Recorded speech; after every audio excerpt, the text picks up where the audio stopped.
Okay, first of all, thank you for coming back, everyone. It's Dustin Pearson, just out of Kansas City. We are talking with my good friend Linda Amici. She's in the Columbus, Ohio area. She is a fifth grade teacher. We're going to talk some science, some project-based learning. So, Linda, go ahead and introduce yourself. Sure, thank you.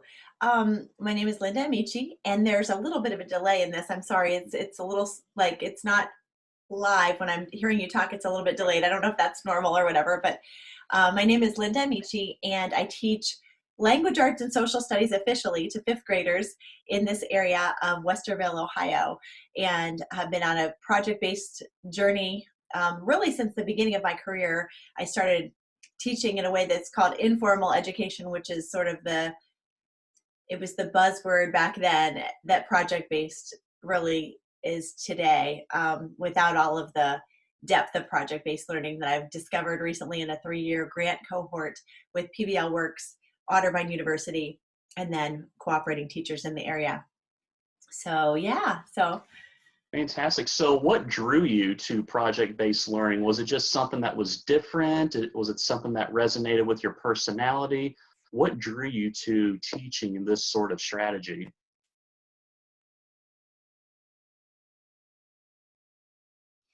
Yes. Okay. Thanks for asking that. So when I graduated from college just a couple of years ago, I graduated in a program that was a literature-based program called EPIC. It's Educational Programs in Informal Classrooms. So it was very much teacher as facilitator, teacher as coach, um, designing uh, projects and units of study that made sense and that were very cohesive and multidisciplinary. And so when I've been doing a lot of work with Otterbein University. In fact, I do some adjunct work teaching teachers through Otterbein University more recently here. But in doing the work that I've been doing with this university and working with a lot of students that are education majors, I ran into this professor who said, "Ooh, you should check out this grant cohort that's coming up through Otterbein University. You'd be a perfect fit for it." So I was like, all right, bring it on. I'm interested. And so we had the opportunity to learn through PBL Works, through Project Slice, PBL 101, through a grant that combined national faculty of PBL Works, used to be Buck Institute of Education, with Otterbein faculty, cooperating teachers, and student teachers to sort of co-construct project designs and then implement those in the classroom of the cooperating teachers. So it's been a 3-year grant cohort. So I've had the opportunity to work with now 5 different student teachers that have come alongside, and we've created and designed projects and implemented those with the students. So in doing that, have had an opportunity to be involved then in learning PBL 201 and PBL coaching and going through some other modules. I got to go to PBL Ohio Institute 3 years. Well, this will be my 3rd year going in a row. My students got to present there. It was amazing. And so just have deepened my understanding of project-based learning and all of that is encompassed by that term and been able to see really some amazing results with my students in terms of engagement, and just depth of knowledge has been remarkable. So Fantastic. So, for a teacher who is unfamiliar with did that project, answer your absolutely, question? absolutely. So, for a teacher that is unfamiliar with project-based learning, the term Okay. project is a pretty big term. How would you explain some of the strategies that you use to develop project-based learning in their classroom? Good question. I think the term project could be really pretty misleading in the sense that I think one perception of doing projects in the classroom, or the perception of I bring out clay and Play-Doh and we do whatever crafty projects. It's not that. So I think that project based is a whole entire different animal than project. So to me, projects are sort of the idea of, if you're doing a project, it would be like you're doing some work and then this project is something you do at the end to sort of demonstrate what you've learned. And that to me is very different than project-based learning, which is really the project is the process through is where the learning occurs. So the components that I feel like are really critical in high quality project-based learning are launching with some kind of a launch that's very intriguing and interesting to students, and giving them the why behind what we're working on, making sure you've got a really good essential question or driving question. I've heard it's called both ways, said both ways, but giving them a really compelling question that would be something that is actually authentic, like a real project, a real purpose that relates to some issue or concern that is a real actual, issue or problem. And then working through sustained inquiry and working with students, helping them to deepen their understanding of that concept and the research behind it, working in teams, building a lot of 21st century skills there, helping them to collaborate and collectively give and receive feedback in preparation for a final product to an authentic audience. So the product then would be shared with a larger group besides just the teacher. So rarely do they do an assignment that is just for me to see in my eyes only. So what I've discovered in that is their work quality is so much higher because there's a real reason and a real authentic audience that they're knowing that they want to be able to present their ideas to. Fantastic. That's great. So one of the terms that you mentioned is inquiry. Okay. How would you define that term, and how do you build that inquiry with your students? Mhm. I think what I've discovered in project-based learning, and I do collaborative project-based learning, so teams all like kind of working on answering a similar driving question or a related driving question. And I also do personalized project-based learning where they're coming up with their own driving question and then researching and presenting the findings that they have. But in both of those situations, I think inquiry is really critical, but I think asking questions along the way is important, but also having a really just a really relevant question to try to derive like a complex situation or problem. It's not just when I do the personalized project-based learning, I'm thinking about the criteria that I use, and one of them is it can't just be able to be answered in one single Google search. That isn't a question that has enough depth. So I've had students do really some amazing work. I'm thinking about I did a blog a couple of years ago on a student that did a project-based personalized project on what's Down syndrome and how can we help students who have Down syndrome, or how can we prevent Down syndrome from happening. And she did this whole project on figuring out what it was and the genetics behind Down syndrome and how it all comes to be. And then also, how can we help? And we have a number of like units, specialized learning centers in our school.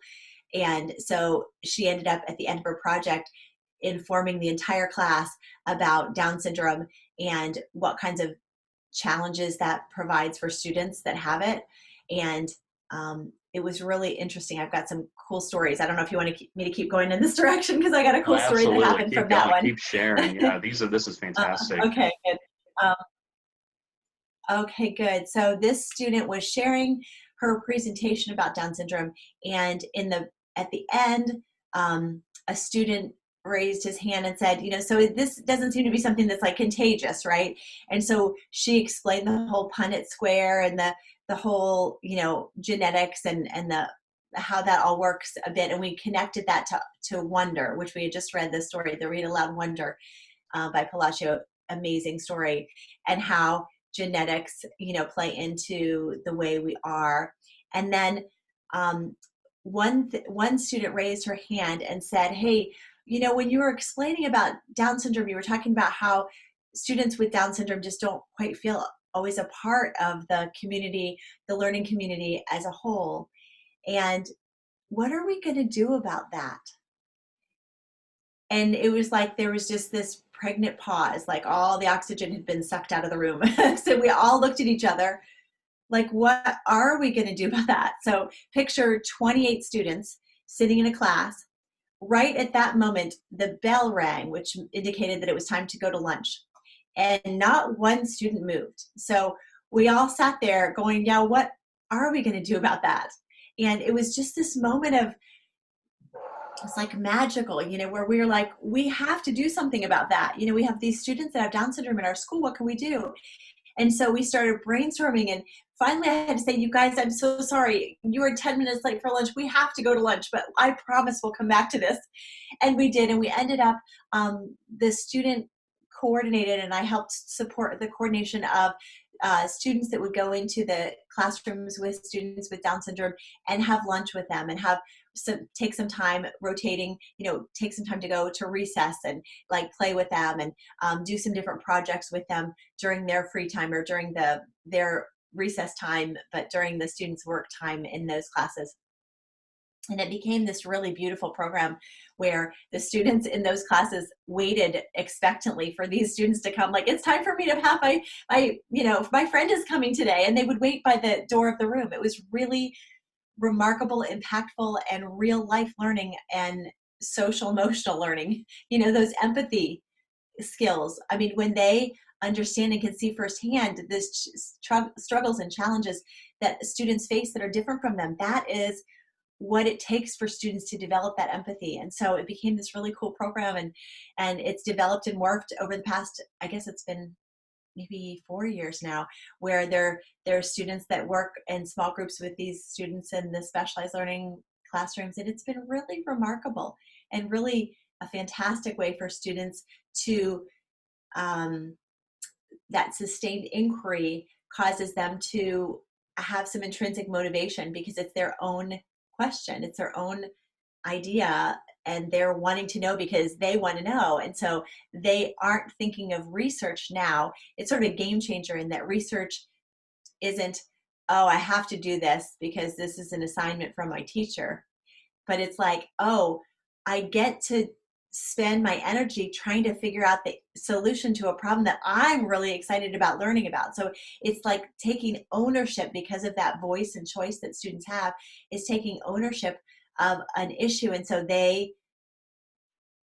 they're so much more inclined to go over and above what I would ever require of them. I can't stop them. Once they figure out how to do it, then I sometimes have parents that say, my child is working on school, like, you know, way a lot. And even in this like digital platform where they're very much more, the students are very much more visible by their parents. You know, I've gotten some parents that say, I can't get her to stop doing what she's doing. And I have to say, I'm so sorry. You know, I sort of lit a fire, but she's actually fanning the flames here. It's not me. So it's been fun. That is fantastic, that the fact that they're developing those empathy skills, which is something that all our students really, really need, especially now. A lot of people will say that our students don't have enough empathy just because we're not interacting with each other as much as, say, we were back maybe when we were in school. So these are just fantastic skills that your students are really taking from these projects and including others, you know, your students with disabilities. So this is great. So you mentioned the word feedback. Now in my classroom, I call feedback coaching moments, just because that's kind of what it is. So how do you teach your students to give appropriate feedback and to take that feedback to use it to improve?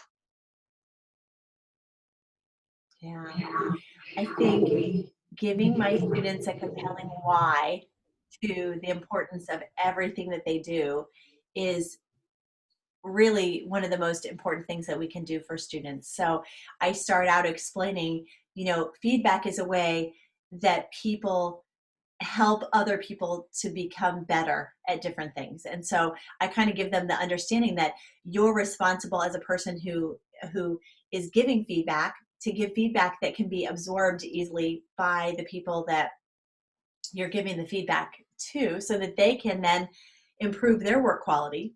And then as a person receiving feedback, you want to try to receive it in a way that you take it not like every piece of feedback you're going to move forward on, but so that you take it in a way that you realize that people are giving that feedback with the intention of helping you become a better researcher or presenter or whatever you're getting the feedback on.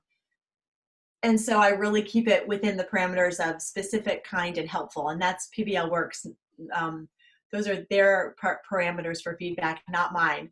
But I found much success in that. So the students give feedback, like for instance, right now they're doing feedback on their personalized projects, and they give feedback that starts with I like, that's framed with I like, and then specific, kind, helpful, fill in the blank of what it is, and I wonder, specific, kind, helpful. So basically, what are some things that they wonder about related to content and then related to presentation that can help with always framing it, always keep reiterating how important it is. The point is to help your friends to become better presenters and speakers and researchers. So I think keeping that number one priority in mind, and then the parameters really clear.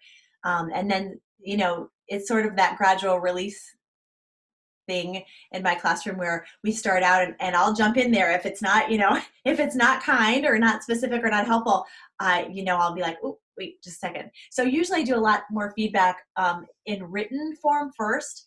So that way I can review it before the student gets the feedback. So I'm kind of the middleman. And then at this point in the year, the person will share and present and say, all right, I'd like some feedback.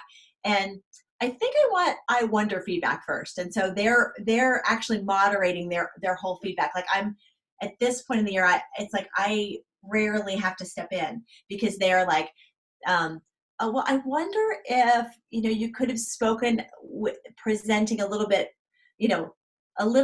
more, I don't know, toward the back of the room so that your voice really can be heard for farther, or things like that, or I like the way you enunciated your words, and I like the way you kept your body still so that I wasn't distracted by your body language when you were explaining things. So they're actually experts, and I'd say more expert, and I don't mean this in any haughty way, but more expert than most adults that I see in giving and receiving feedback to one another at this point, and they're 10 years old. I've had college classes that have come in, presented something that they were working on, so I work with college students, and the college students would present, and then the feedback that they received was really dynamic compared to the feedback that they received from their peers, because they hadn't been trained in giving feedback or receiving feedback. So, and I think that really just translates into life in terms of we all need feedback in order to be our best selves. We need to know how we're being experienced, how we can improve to be understood better. And so without that feedback, we can't be our best selves. So I think hopefully these students will take these, foundational skills and use them. And if you think about the trajectory, they can just really skyrocket in terms of their presentation skills. And I believe these students are going to be our leaders and our presenters and our influencers, both now and in the future. It's really exciting. Absolutely. And so many great points with the fact that unfortunately adults like us, we weren't really taught those feedback skills when we were in school. The teacher would give us a grade on something and that was it. Or we would have to do like a peer editing sheet. Well, okay, we were just kind of checking boxes. We didn't really look at it with authenticity. So this is such an important skill that we're really having to play catch up with our kids. And you can tell the ones that haven't had a lot of feedback because, you may tell them something, then they get defensive. Well, that's not the point. It's, I'm going to say something positive because there's always something positive that you did.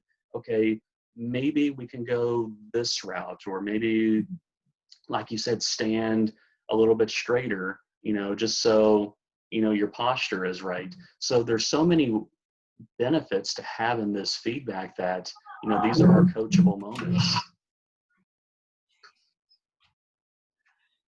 Yeah. Sorry. No, you're great.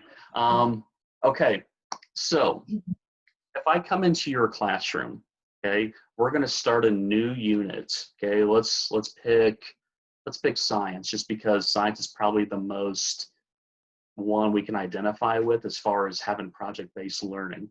What is this unit going to look like? Well, that's interesting that you say that. I'm working on a science-based unit right now. Remember, I don't teach science officially. I teach Ooh, language arts and social okay. studies. But we partnered last year and this year with a project that I designed last year that went so well that this year I'm so thankful for that experience because we're now transferring that whole project into digital. So the project design is how can we, well, the essential question is, how can we, as young innovators, design ideas or innovations to impact our society or something like that, impact our culture? Let me start over again. Let me just say it. How can we, as young scientists, design innovations that will positively impact our city, our community? And so the students then were tasked to meet different criteria as they work through the design process. And the project idea that they have has to be one that builds community and relationships in some way, because we know that the connection there is important. That is something that can be replicable to another community, something that solves multiple problems or issues, and then something that is science related in some way. So our public product, our authentic audience, is scientists at COSI, which is our Center of Science and Industry in this area, and area leaders. Last year when we did this, we had almost 500 people show up at our public product. So we had students that were presenting to 500 leaders, including superintendents of different districts, including city leaders, including the mayor and all of our school board and all of our city council, to share ideas that they had developed and come up with to make Westerville, our community, a better place. And so it's been amazing to watch students go through that process of then figuring out the science behind their idea. So they're learning a lot of science. Like I just had a meeting today. We're in the middle of this project now. I had a meeting with students that were working with an expert and trying to ideate solutions to COVID and not having to wear a mask, because the mask prevents, some of that body language. It prevents people from being able to connect with one another. And so they're ideating solutions like, well, what if we took, made a hat that had like a vacuum kind of thing that had, they're looking at electrostatic, like an air filtration system. You know how you've seen those that have like the hole in the middle so that the Oh, air yeah. flows through the hole in the center? Yep. Like the hat would have something embedded in that. So they're coming up with these ideas that would help bring connection to our community and keep community members safe as we go back out into this, germ-filled world of ours right now. So students are working on scientific principles and learning that, and then they present that to their classmates. Their classmates then learn all the content that they've researched and all of the information that they have taken the time to dig up. So just a metacognitive moment. So as a teacher, I don't have to know all of the underworking scientific, information and background to all these different innovations they have. They're figuring that out. Then they're teaching it to one another with the framework that they're presenting. The why is this important, and the how does this work, and what is the idea, and what would it look like if my idea were actually implemented. And then they're hoping to get buy-in from our community leaders to be able to actually implement these ideas into our community and then replicate those ideas into other communities to make the world a better place. So the students have purpose. Even though they've been stuck inside and they're struggling with maybe some of the other subject areas that don't seem to be important to them right now, this is something that they have the vision that they could actually make a positive impact in our community out to the world. And so another issue where I'm getting a couple parents that are saying, hey, I can't get, Joey to stop the schoolwork, and he's been on the digital more, and I have to say, okay, let's take this back and, try to find the balance. But it's amazing to watch these students, because it's their idea and they've come up with it and they're wanting to research and find out, and the inquiry is natural. They don't want to stop. And it's just really exciting. It's like starting something that I hope they'll continue to be able to do all the way through their lives and end up making this world a better place. Well, absolutely, because they're learning all these problem solving skills. They're seeing what's going on in their communities and they're taking action for it. And you're giving them these steps of agency and inquiry and just answering the most important thing. Why? Why is this important and what can we do to fix it? So these skills that you're teaching them are just absolutely tremendous. Now, when you do collaborative project-based learning, now with groups, a lot of times you always have that one person who kind of takes over, and you also have that one person that kind of sits by and just kind of collects things. So how do you establish expectations when you have collaborative project-based learning to make sure everyone does their part? Yeah, that's a great question. PBL Works has taught the importance of establishing group norms before groups collaborate together. And I think that's been so amazing to watch.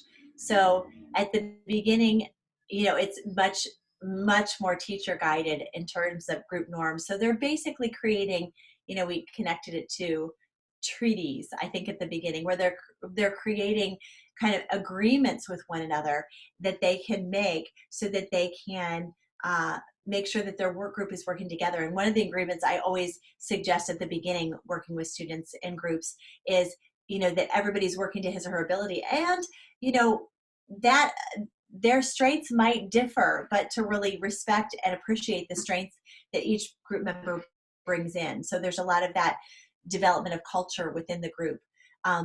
But then what to do about it if that's not happening? What will we do? And that is really, it changes the game in the sense that when groups have challenges, I'm pull them. I mean, I meet with groups all the time. I'm just meeting with groups, but I pull them in, and I'll generally use that Google form kind of construct to ask them, how's it going? So I know some background knowledge without them having to speak it. And I'll have that background knowledge sort of in my back pocket, realizing that this is what this group has voiced anonymously, if you will. Mm-hmm. I know who said it, but they don't know that one another might be struggling. I know what that group is struggling with in terms of their specific challenges. And then when I meet with them at the table, what I've discovered, at least with fifth graders, maybe it's different for different grades, but I've discovered that when I say, hey, how's it going? How can I support you? What isn't going so well? What do you need help with? A lot of times they say, oh, it's fine. And because I have that background data, I'm able to say, well, that is fantastic.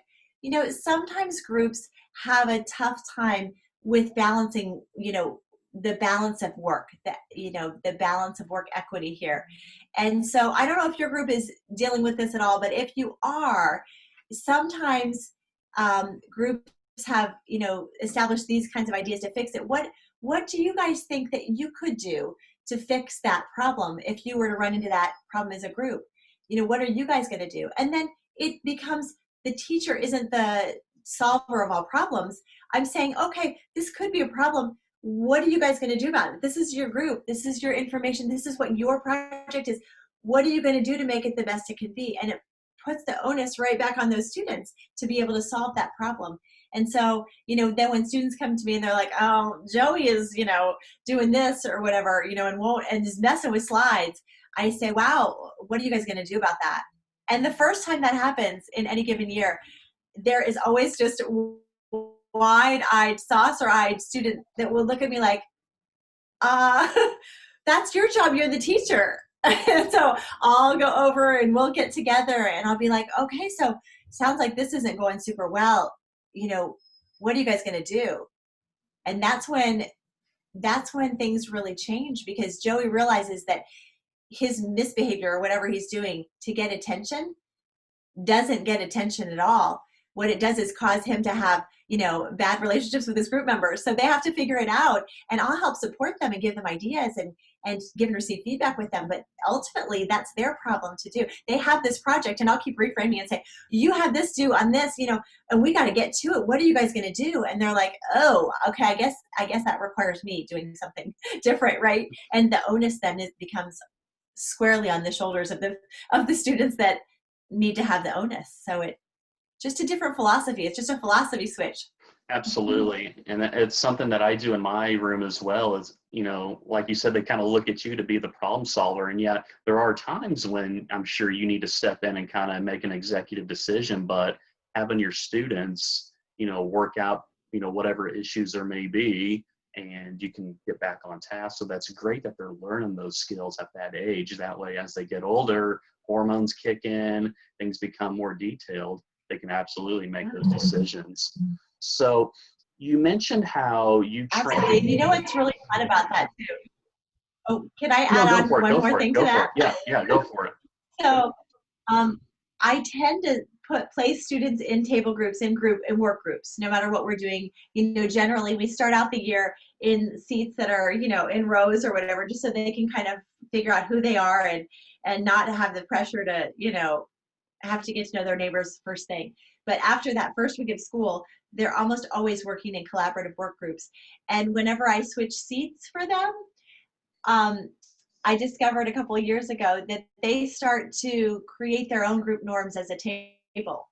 And they'll actually write those down. I mean, this has happened kind of organically. They'll be like, okay, we have to create some group norms for our table group. And so they come up with these group norms.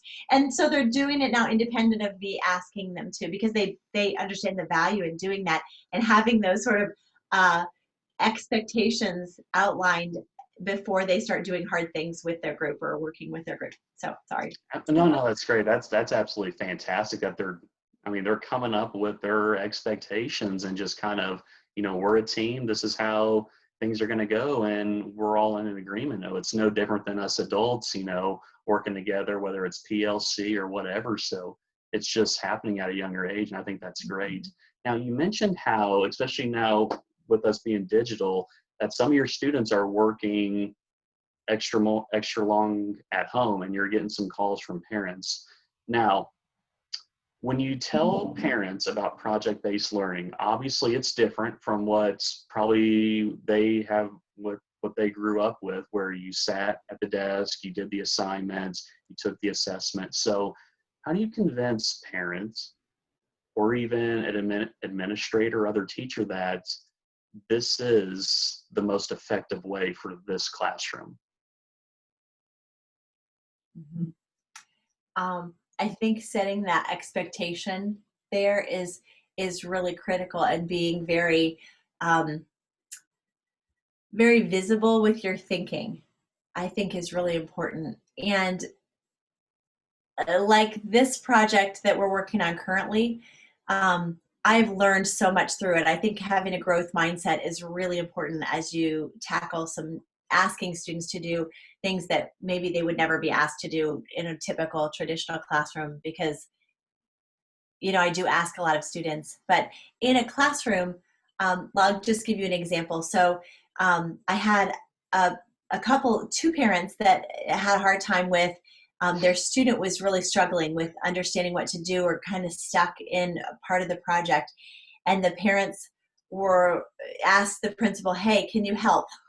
And so the principal came to me and said, hey, what's going on? And that's when I realized my misstep was not explaining sort of the bigger picture to the parents ahead of time. So I wrote a nice letter to them explaining and apologizing for not doing this, because even in a classroom situation, in project-based learning, there are moments where students are grappling with things that are more difficult than they ever have grappled with before. So for instance, they're trying to figure out their innovation idea for the project we're doing currently, and they're brainstorming and they're kind of stuck and they're not sure, and there's this moment of like, oh, I can't figure it out. I'm trying to figure it out. I'm trying to work through it. But that's a moment that typically takes place in the classroom, where I get to be the one to say, it's okay to struggle. It's okay to have this productive struggle. This is what we want. If we're not having this productive struggle, then I worry that you're not actually learning anything, because things in life that are worth learning and difficult a lot of times take more of a, they're harder than things that are easy to figure out, right? They're easy, that where we're using those to think about Bloom's taxonomy, those lower those lower level thinking skills where we're repeating things and remembering things and, doing some of those things that are kind of basic, we don't have that like inner turmoil challenge of, wait, I'm really stuck and this is really hard. But when we're asking students to do things like create and analyze and implement and, thinking more deeply, there are those moments, even in a classroom, that are really challenging for students to work through. And so I get to see it and I get to help support. But a parent who is used to a traditional method of, here's the lesson, here's what you need to learn, and then regurgitate it back to me, and then I give you an A on the test. That's a whole different ballgame. And that's what parents, most of the parents, and most of the people my age at least, are used to having school like that. But when you step back and realize that we're preparing students for a workforce, a global economy, to be successful in this global economy, where we don't even know all the jobs that will be theirs to apply for yet, we realize that there are skills and strategies and characteristics that we need to develop in our students, that kind of methodology, that kind of approach that's more traditional doesn't prepare them for. And so I had to write a letter that said, I apologize, here's the deal. I'm asking your students to do really hard things. And then I'm coming alongside in video conferencing every week. I meet with the teams of students individually, well, in teams or individually, depending on what they've picked. Gave them the choice in this digital world. But I'm coming alongside of them and supporting them to figure out how to do these things. And so it is very much a kinesthetic, if you will, a hands-on kind of approach to research and learning and figuring things out. But it also looks very different than what parents and administrators are used to seeing. And so in that difference, it's really a lot of educating parents and educating administrators in terms of, this is normal. This is what we want. We're looking for this in a growth mindset. If we don't have this kind of, productive struggle, I'm just going to say it again the same way. If we don't have this kind of productive struggle, then we're really not asking kids to stretch. Exactly. So a lot of, I guess, expectation management and education of families and administration is what I've found is the best way to do it right so far. Maybe I'll find other ways, but right now that's where I am, because I'm a project-based teacher within a school that is more of a traditional school. Mm-hmm. And absolutely, this is something I tell my students, and with my students being high schoolers, is that making mistakes is okay. It's okay if you don't know the answer to every single thing. Give you the tools to help you find that answer, and we're going to be there to support. But if everything is just easy as pie, we're not going to learn anything. You may learn some dates, some terms, but we're not going to grow. We're not going to be able to think, outside of what you expect. So it's really on us to really facilitate that sort of thinking and just understand, hey, making mistakes is okay. That's fine. I'll be the first to tell you, with doing these, I know very little about video editing. And so I'm just kind of picking things up as I go when I'm doing these interviews.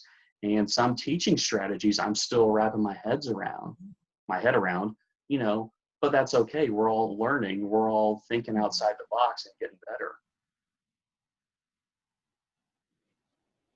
Mm-hmm. Yeah.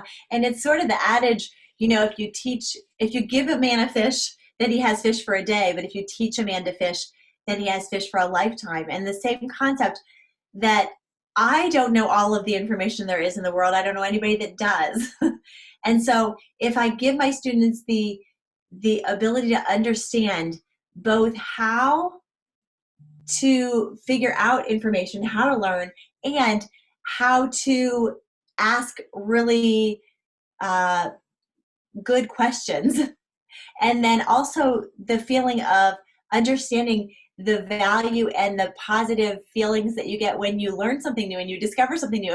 If I give my students those three things before they leave me, then I feel like I've given them what they need to really figure out anything they want to in the world. And so then I feel like I've done my job. If I can teach them how to research and cite reliable sources and make sure they're getting information from authentic, reliable sources, to be able to present their ideas to share to the world, to be able to learn how to learn and how that important that is, and how great it feels to do that, to have that, love for learning, then I've done my job. Whether or not they remember, what the dates are that the Mayans and Aztecs lived and died, oh well, that's not the most essential piece of what I do with students. The work I do with students is helping them to figure out how to learn, and also how to learn from their mistakes, and figure out how to be better people, how to be Absolutely. empathetic with the people around them, how to give and receive feedback. These are things that I feel like I bring that to them that they can use throughout their lives instead of just right now. Absolutely. These are lifelong skills that they're going to take and they're going to be doing when they're my age. I'll be turning the big 3-0 this August, so I'm getting older by the day. But, again, wonderful skills that are not just in the curriculum, but they're just skills to live a productive and successful independent life. Now, since you teach fifth grade, when a student moves on to, say, middle school, so seventh grade, or even high school, ninth grade, what sorts of skills are they developing when they're doing project-based learning? So you take your students, what are they going to be learning in seventh grade? And maybe what are they going to be learning when they're in high school? Are they just learning more in depth of the current skills they're at? Are they building off those? What are they gaining? So what you're asking is, what are they gaining in my class that they'll be able to apply Yeah, to middle school? Is that absolutely. what you're saying? Yeah, Or absolutely. what will they be?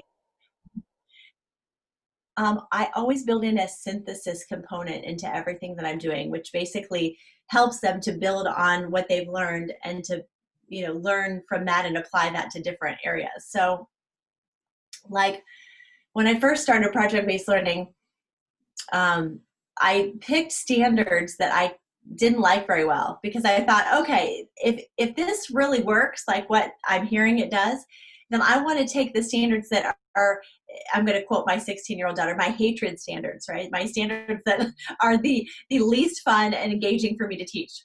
And I'm going to take those standards and make those the standards that I project-based.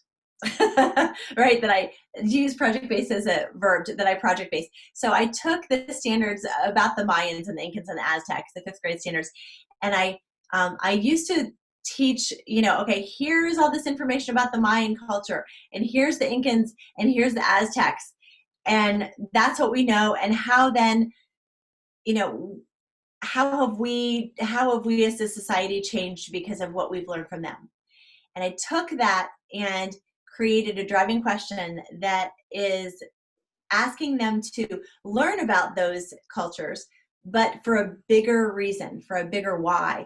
And so the driving question is, how can we learn from ancient civilizations? I'm sorry, what can we learn from ancient civilizations from the Western Hemisphere that we can apply to our life and leadership today? And so I asked the students to do some really in-depth digging into Aztecs, Mayans, Incans, and look at lots of aspects of their culture, their cuisine, what did they eat, their architecture, what did they build, how did they build things, how did they create structures, their technology, what did they use for tools, what did they use to, get things done? Did they create the wheel back then? What was going on there? Their government, how did they help people to be the best they can be, who led, who followed, how did that all work in that civilization? And lots of other things, their spirituality, what did they believe and how did that affect who they were? Their medicine, what did they use to help when they were sick, et cetera, et cetera. So they did a lot of digging in order to figure out how these civilizations thrived, and then how they what didn't work well for them. And so the launch to that project was amazing. And I didn't do the same launch this year, and I'll tell you why. The launch was basically an iMovie that said, look at these civilizations, and I had pictures of the civilizations. They were once thriving, and they have had amazing civilizations that were really healthy, and yet they're no longer here. What happened to these civilizations? Was it the plague? Was it an apocalypse? Was it a natural disaster like a volcano or an earthquake? Why are they not here anymore? What can we learn from these civilizations of the Western Hemisphere that we can then apply to our lives today? And so in that question, in the changing of that question and helping them to discover these things and then do that extra piece, which is synthesize this information. Here's the information, but then what can we glean from this information that we can use to drive our decision making today as leaders? That piece, the synthesis, hopefully they're going to be thinking, their mind is going to be thinking in ways to synthesize as they go through middle school and high school and beyond, because they took away things like their takeaways, their synthesis for the groups. Some of them were like, we learned that the Mayans grew their own food and they were able to sustain their community because they were taking care of the land and they were able to figure out how to grow crops and learning from their ancestors how to grow crops, how to be good farmers and gardeners. And they were able to grow food that they could live on and they didn't have to import it from other places. So they thrived that way. We discovered that it's important for our community to be water secure because we think that this one civilization, I'm sorry, I can't remember off the top of my head, one of them died out because they didn't have enough clean water sources. So we want to make sure that we're water secure. We learned that we need to be really careful with our health and make sure everybody's health is in good standing because this with one civilization all got sick and a lot of people died, and we don't want that to happen to our community, right? So they're synthesizing the information and they're using that to think about how does that relate to me today? And that was the big disconnect before when I used to teach these standards is, why should we care? Like, okay, great. These cultures lived and they were fine. And, that's interesting. But really, is it enough to drive depth of research and sustain that inquiry and that interest? Like, how does that relate to me? I'm a kid who likes to play video games and soccer. And how does that relate to me, right? And so we see that synthesis then, and we see these students that are like, I think I want to figure out how to garden because I think that's really cool that they did that. And then we find that we can connect them to, these people in the community that can teach them how to garden, teach them how to do things. And they have in their mind what's important now. It's important to think about our health. It's important to eat healthy because we want to make sure that we're healthy and strong. It's important to do these things because we can learn from history. If we don't learn from history, we're doomed to repeat it. I talk about that quote all the time, but we can learn from that and apply it to our lives today. And that application piece, the synthesis piece, I think would be the biggest thing that they can hopefully apply to down the road learning is, okay, so we can learn these things, but then what can we do with that? How can we apply it to our lives today? Absolutely. And the future. Absolutely. And once they're able to figure that out, bam, you got them. They're really going to just grow as learners, as individuals. Once they figure out that why and they have those tools, they're really going to go far. Now, you mentioned that you teach other teachers on project-based learning. What is the area that you do the most coaching with when it comes to teachers? So when a teacher comes to you and says, hey, can you help me out with A, B, and C? What do you think are the most coachable things that you do with teachers? That's a great question. The way I've set it up is basically I've presented a bunch of different in-services within my district and beyond to help teachers to sort of make that paradigm shift. So I've said, if you want to try out project-based learning, I will help guide you through that. So I'd like you to, if you're wanting to take this course from me, bring all of your hatred standards, bring all the standards that you don't like to teach, bring all your standards with you, and I'll help you to figure out how to design a project that has all the essential criteria of high quality project-based learning within it. And I just help guide them and coach them and figure out how to use their standards and their particular student interests to come up with a driving question that will fly in their classroom and will make it fun for them and the students. There's an element of project-based learning that I found really personally way more engaging than any other kinds of things I've tried in terms of pedagogies with students. So it's fun for both the teacher and the students. But I think probably figuring out how to craft a driving question that is broad enough to meet multiple standards, the objectives, set in multiple standards, and, just helping them with all the elements.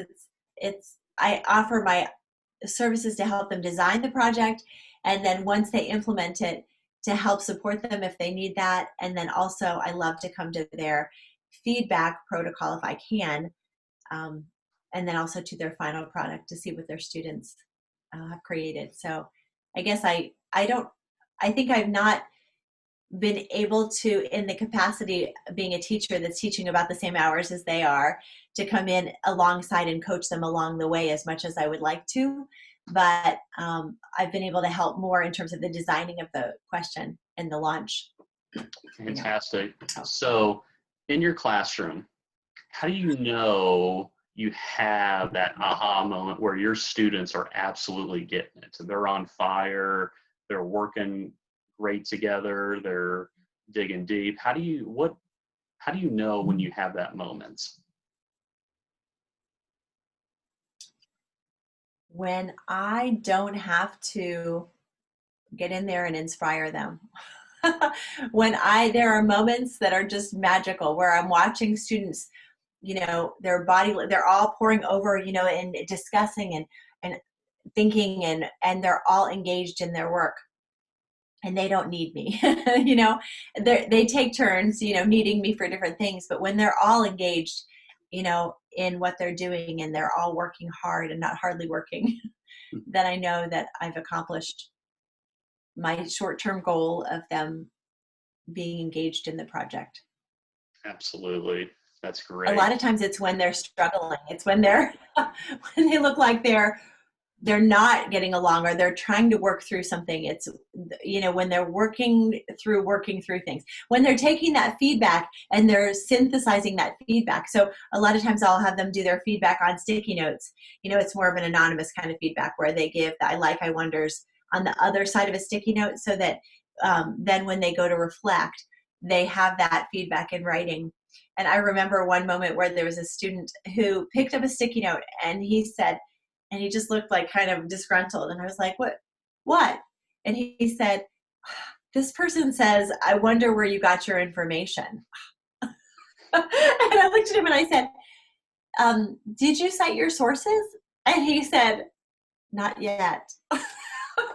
So it was just, getting and receiving feedback, giving and receiving feedback to your peers is a whole nother thing than giving and receiving feedback just from me. I'm just one perspective in helping drive their product quality higher. And so when they get multiple perspectives, then they can have a much higher quality product because they receive it different ways from their peers than they do from me too. I don't like to be the end all be all. I like to be one of the voices speaking into their design improvement, but not the only, for sure, and yeah. Did that answer the question? I forgot absolutely. the question. No, absolutely. Okay. So where do you see project-based learning going in the next 5 or even 10 years from now? Do you see it continuing to expand? Do you see it being used more at higher levels? Where do you see it personally?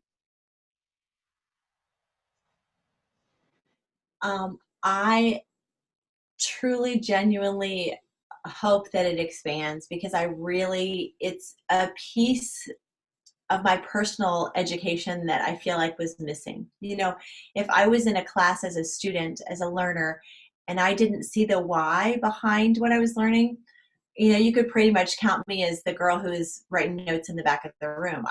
I didn't engage my brain. I wasn't there. I wasn't present, mindful. If I didn't see the reason that I needed to know it, then I just didn't put the energy in to learn it. And so I think we have a very big disconnect in our between our students and the actual joy of learning in our society today. And I think if we don't remedy that, I fear the future of education, because we have to prepare students in order to help them to be successful in the workforce of tomorrow. We know how important that is, to be successful in the workforce and to be able to contribute positively to a society.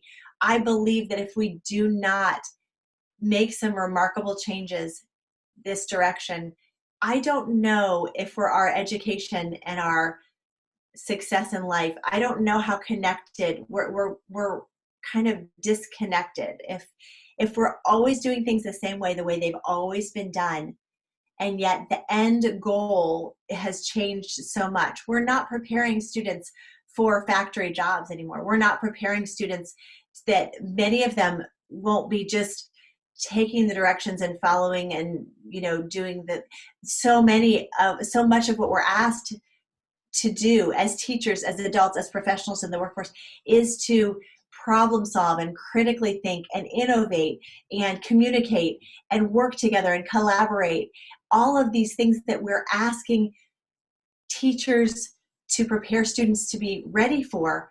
I don't know that the ways we've traditionally educated students, the ways we've approached education, will meet those objectives. And so my hope is that project-based learning is spread far and wide, and that people can get their head wrapped around that paradigm shift. And it is a big paradigm shift, I think, for many people. It's scary to leave what you've already always done and felt like you've done it, felt like you've met your goals, because the target that we're looking at, the way that teachers have been assessed, we're looking at, can they meet the target of passing tests? Can they pass tests? And that is, I guess, one component, but there is so much more that I want my students to know besides just how to take a test well and do that. That's a piece of it, but it's not by any means the extent of what I hope students leaving my class will know how to do. So You I don't know, know. I hope that I would love to have a part in PBL Works, and what the work that they're doing, I think, is just really, really, really essential in the development of education. And so I hope to invest my energies as much as I can in letting people know how important this shift in understanding is. I could not agree more. And like you said, this is a perfect time to really rethink how we've done things in the past, because the traditional model just doesn't work. It works, back, maybe when I was in school or when my parents were in school, but it just doesn't work now. We're not preparing our kids for factory jobs because, number one, they don't exist or they become mechanized.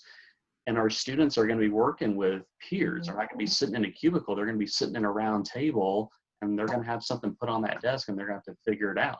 They're going to have to be able to communicate with each other as individuals and solve those problems.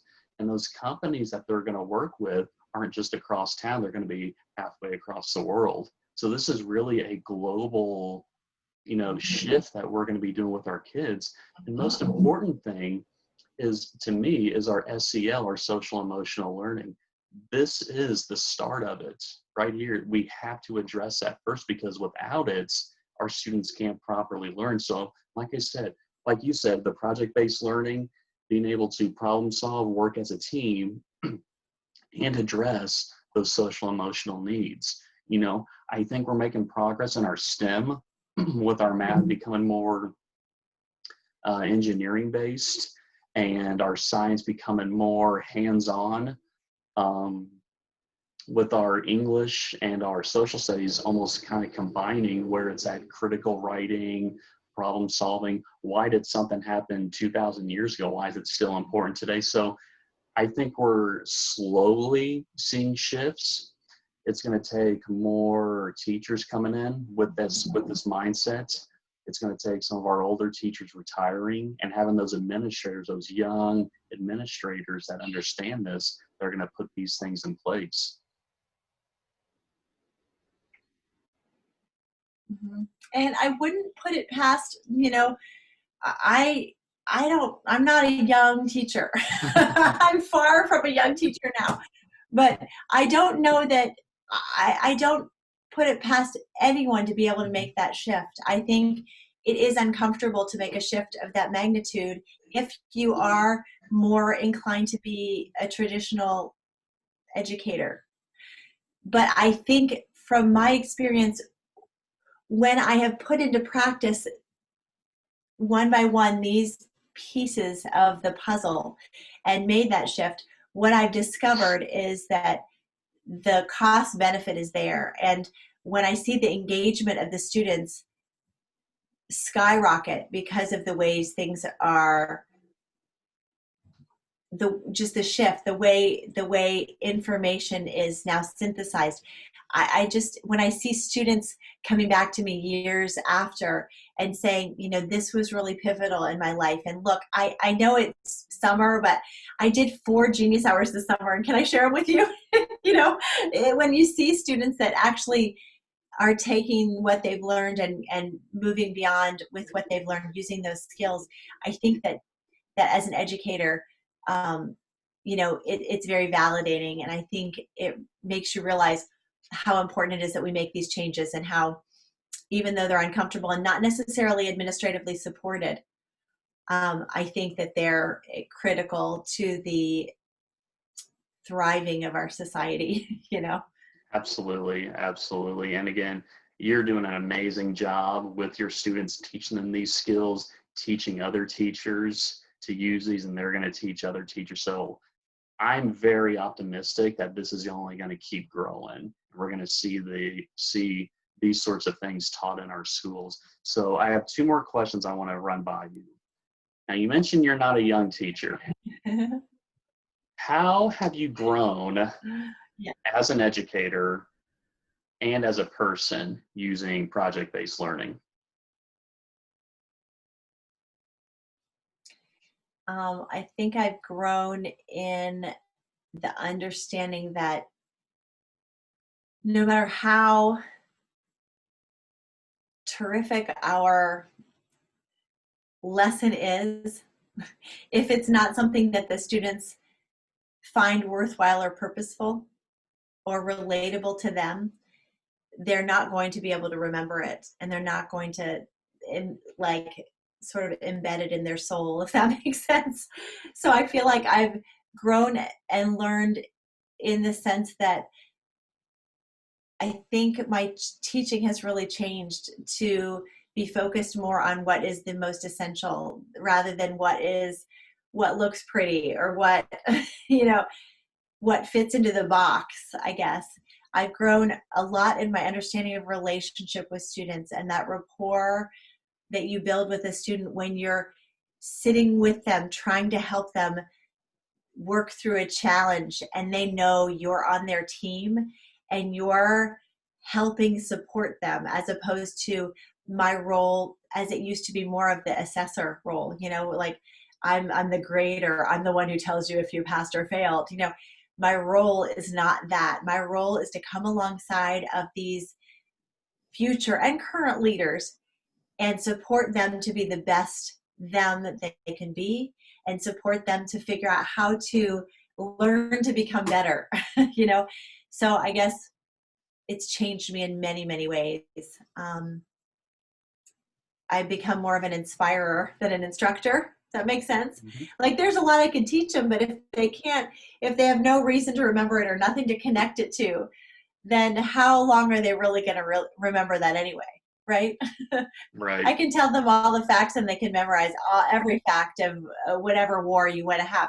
And I can teach them all that, but really, if they can't apply that and figure out what they can glean from it, and then what's the point? So. Absolutely. And I love just the vulnerability and just kind of admitting, hey, this is where I've grown in these certain ways, and how I've grown just as a teacher and as a person. And the last thing I want to get to you is, I'm all about we are one team. So as you can see, it's right behind me. When you see we are one team, what does that mean to you?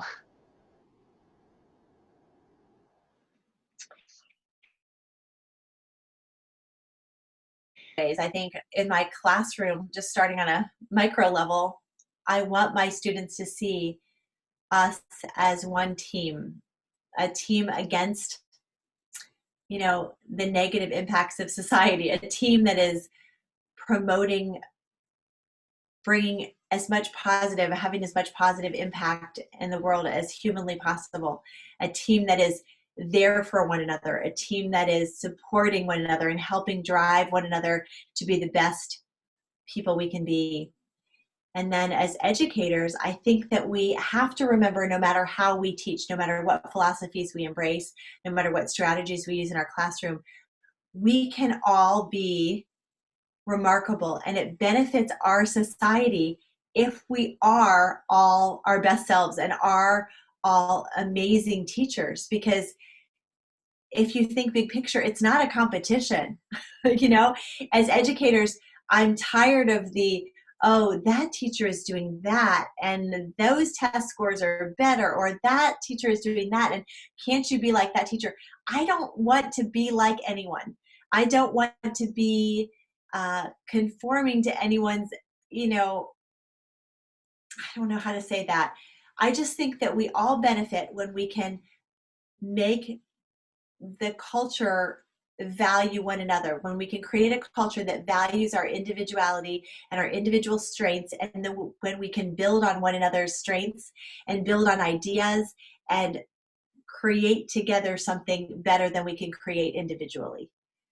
Fantastic. I love it. And I could not agree more. We all have to pull on the same rope. We all bring different skills to the table, and we can all bring that out of each other when we're all working together as one. So very eloquently said. And Linda, I cannot thank you enough for coming on. The website is PBLWorks. Is it .org or .com? .org. .org. PBLWorks.org. There is a ton of great information. Again, Linda is a wonderful, wonderful source on project-based learning. She is there to help, and she's also a wonderful citizen as well. So I'm fortunate enough to call her a friend and a colleague, and I can't thank you enough for coming on. Thank you so much. Thank you for the opportunity. This has been really fun. I've enjoyed getting to know you better, and I'm excited to keep that relationship going when we have the students back with us. Physically, it'll be fun to connect our classes some too. Absolutely. I can, yeah, we're going to do something. I'm going to help out with your class, and your class is going to help out with mine. We're going to put something together, and it's really going to be great. So I can't wait for that. Yeah, cool.